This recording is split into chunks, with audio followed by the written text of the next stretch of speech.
Aceh malam hari ini meluncing logo dan maskot untuk Musabakah Pelandul Kutub. Ini satu hal yang sangat luar biasa, bahwa Aceh punya kelebihan, punya keistimewaan berdasarkan Undang-Undang 11 dan Kanun Pendidikan Aceh.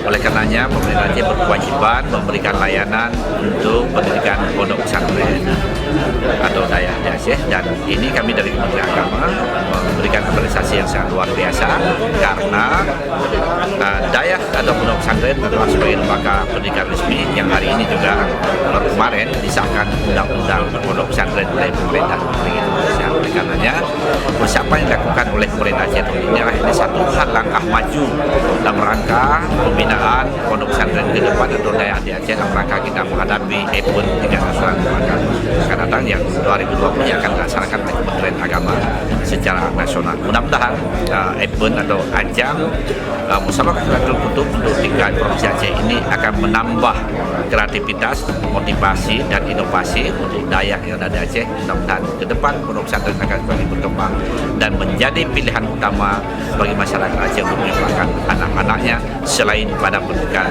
formal lainnya. Sekian, terima kasih.